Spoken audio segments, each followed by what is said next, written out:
Over the years, I've heard from a number of students of mine about this thing called test anxiety. And I got interested in it and I wanted to find out exactly what this thing was. So I considered my research and all the studies I've done on anxiety, and I've listened to what they told me about what exactly it was that they felt. And what I determined was that this test anxiety was simply time traveling to a destination in the future where they experienced the outcome that they didn't want. The unknown causes fear.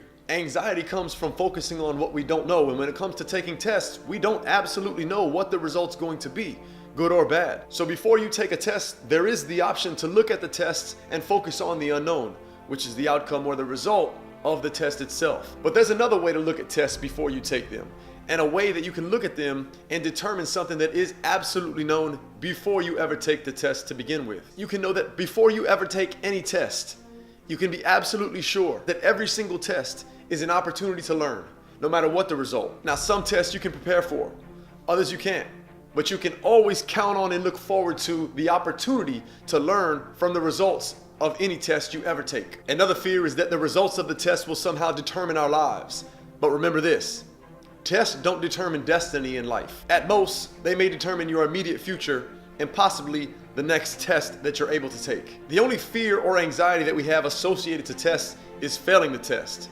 Well, remember this, failing a test is not failure. It may sound silly, but hear me out. Failure is only three things.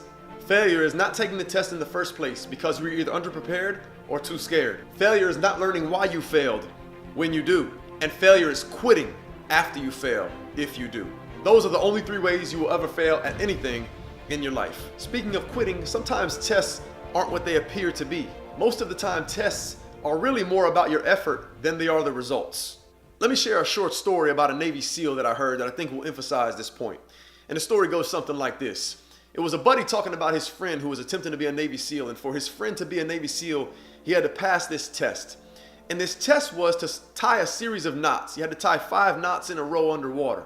If you tie 5 consecutive knots in a row, you pass the test and you become a Navy SEAL. If you don't, you can't be a Navy SEAL, you get kicked out. You get a limited number of tests, a limited number of opportunities to take this test. And his friend was on his last opportunity to pass this test. He went underwater and he was on the last knot, the 5th knot, and he drowned. The instructor went down to get him, pulled him up. He was reviving him, he revived him. He got the water out of his lungs. The guy came back to life, and the first thing the guy asked the instructor was, "Did I pass?" And the instructor said, "Yeah, you passed." And the guy says, "Man, thank God I got that last 5th knot." And the instructor said, "Listen, I'm gonna tell you like this. You didn't get the 5th knot, but I don't care. The test wasn't about how many knots you can tie. The test was, and I was here to see how far you'll push yourself. That's what I wanted to know." He said, "You killed yourself. You passed the test." He didn't quit. It wasn't about what he was being tested on. It was about if he would push himself to pass the test or not. And that's what I'm trying to emphasize to you. Sometimes tests aren't what they appear to be, but you need to be prepared and you need to give your all. Whether you get a passing grade or a failing grade, whether you pass or you fail, after you take that test, you can then look back to see what did you learn and what do you need to do better the next time. But if you quit, you'll never get those results. So the takeaway is this: don't let fear dictate what part of your future you focus on, whether it be the outcome or the results of a test or anything else in life. Let your preparation be the vaccine for the fear and anxiety in your life. Fail early, fail often. Most importantly, fail forward and fail better each and every single time by learning why you failed in the past. Lastly, never quit because of failure.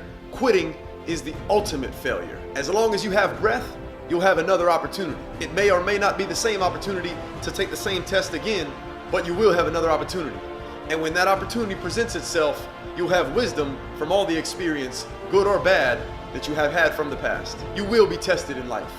In school, by your bosses, by customers, by your spouses, by God. Some even say that life is nothing but a big test by God, maybe a series of tests by God. But I believe this. I believe that you'll never be given a test by God that you can't either pass or learn from. And you don't have to believe in God to benefit from that belief. In life, you will be tested.